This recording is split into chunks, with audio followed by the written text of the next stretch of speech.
Hi guys, Chris here with Super Savvy Travelers. Hey, before I do anything, please like this video and subscribe to our channel. We have so much good stuff coming up.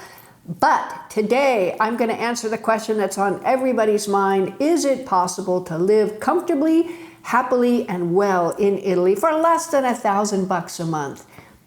I think it is. And I have some tips today that will help you live well and save money even if you're not on a budget. So the first one that I want to bring up is the car. Okay, cars are expensive. You need to know Italian to get a driver's license. You do, and you can't drive without a driver's license if you're a resident of Italy.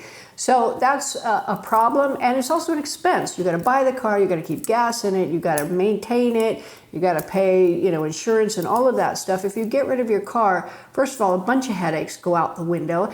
And secondly, a bunch of expenses go out the window. So the way you do that is you choose a town to live in that's along the train lines and very, very walkable. Like you can walk to all of the services that you need on a daily basis. Towns like Macelleria are perfect. The train station's right there. Everything you need is in the town, like everything you need. Another one is Praia Mare, which is a very beautiful little town. Lovely, shady, promenades and things like that. Tons of restaurants, tons of services, very walkable. The train station is right there.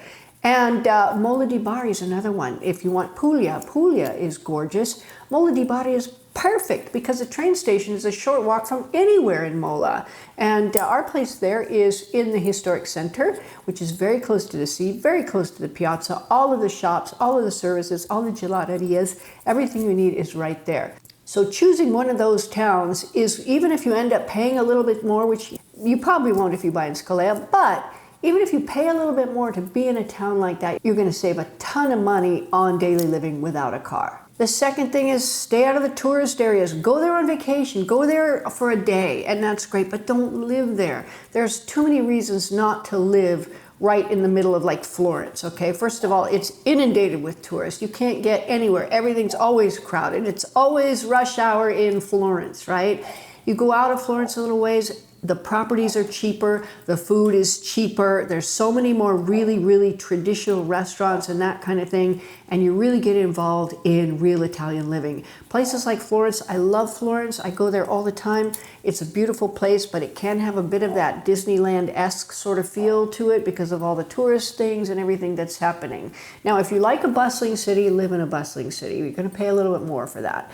But as a rule, if you want to live less expensively, stay out of the touristy areas.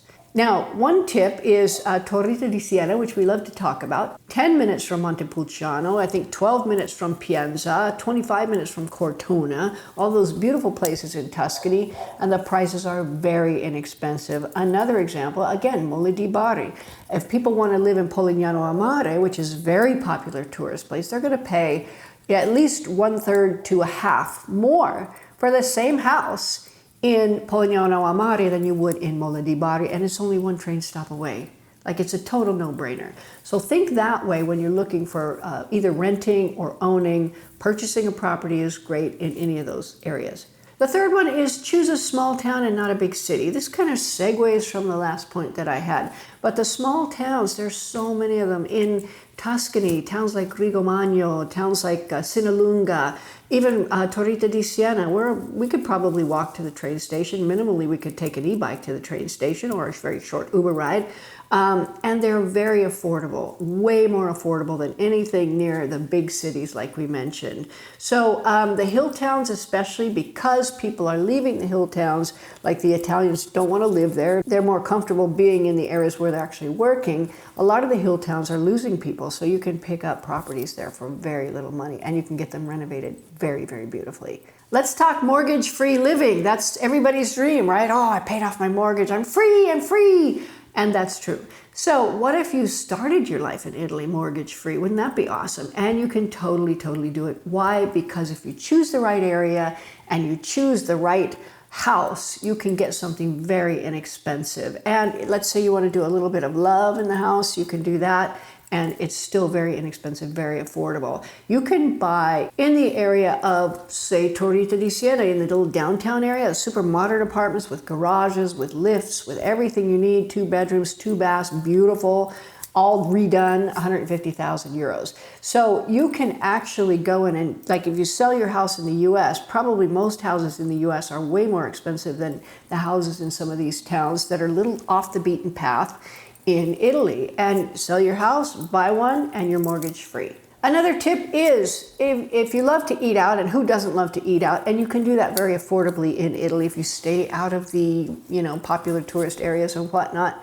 But say you don't want to go out and eat all the time, you can go to the local macelleria, the local bakeries that make, say, focaccia, or they make the yummy breads, whatever. I mean, there's so many options there. The cheeseries. You can buy some of the best local produce and foods and products that you would ever want for nothing. For example, the macellerias in Mola di Bari, my favorite macelleria, you can buy the zampini sausages, which are so good.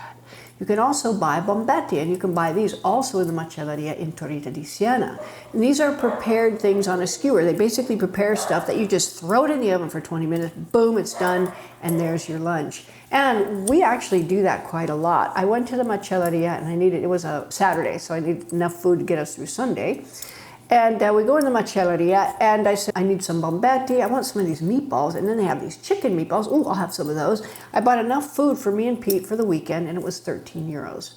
And what you do with, say, the bombetti or even the meatballs or anything like that is you put them, I have a little toaster oven, you put them in the toaster oven, then you take a bunch of vegetables, you put in a little olive oil, a little garlic powder, a little peperoncino dolce, whatever other little spices you want, salt and pepper, olive oil, and shake it up like shake and bake, spread it all over your bombetti, stick it in the oven, and 20 minutes later you've got a full meal that's absolutely spectacular. And it's very lean. If you want, you could add potatoes. Those are wonderful too. But if you wanted to go keto in Italy, it's really quite easy, especially if you cook it on your own. Now, the local bakeries, they make focaccia, they make rolls, they make hamburger buns, they make everything you want. And I don't know if you've noticed, but when you go to Italy and you look at the ingredients list for bread, it's like 2 lines. You come here, it's like all these chemicals and stuff like that. The bread over there is so much better for you, and it's so much more delicious than what you're going to find here unless you go to an artisan bakery. Tip number 6, something many people don't think of. Downsize your spaces for heat and AC. Now, I'm not saying downsize your house. You can have the biggest house in the world and enjoy it. But if you're only in the wintertime, say living in, your bedroom, your kitchen, your living room, you can close off the rest of the house, and most of the houses in Italy are already set up to do that, to really take advantage of the heat and the air conditioning. So, the kitchens, you'll notice, are always closed off. The living room usually has either a door or, like, sometimes they have glass, which is very nice. You can see through it, gives the illusion of space, but it still keeps the heat in one space, which is really nice. And that's something we found very effective. We had a house that was very open, and all the heat just went woo, straight up, and out the top. And it wasn't very convenient. So we ended up putting, doors there that would close it off and keep the heat in the space, and it was quite comfortable. So that's something you want to think about. It's something we don't think about a lot maybe in the US, maybe other people do, but it never really crossed my mind until I got to Italy and I noticed they close off every space, and I think that's a great idea. Number 7, for entertainment, definitely go and join some groups. In Torrita, we have a theater group. We have a total theater right there. I'm going to go join it, maybe do some acting in Italian. Let's see how that goes. At first, I'll probably be one of those background guys in the back doing whatever, non-speaking roles.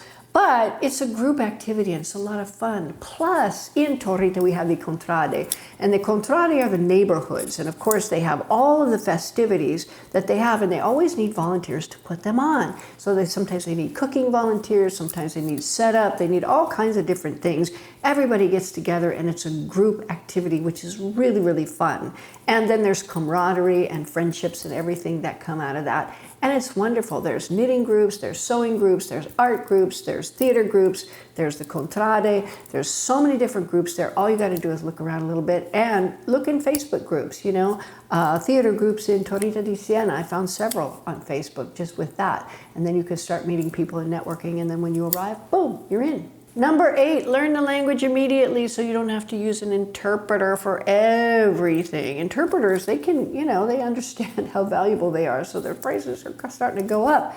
So it behooves you to really learn the language so you can do all the things you need to do. Go to the doctor, go to the dentist, get your pharmacy prescriptions, you know, handle all your car stuff or whatever, and do all that without the use of an interpreter. Now, even though I speak Italian, and I'm pretty good, when I go do legal stuff that's a little bit tricky, more than just buying a house or whatever, but it's a little bit tricky, like the stuff with our nonprofit, I did hire an interpreter because I don't want to miss anything. And there's so many legalese things that after a few of those, you're just like, I don't know what's happening. I hardly even know where I am. I'm so confused.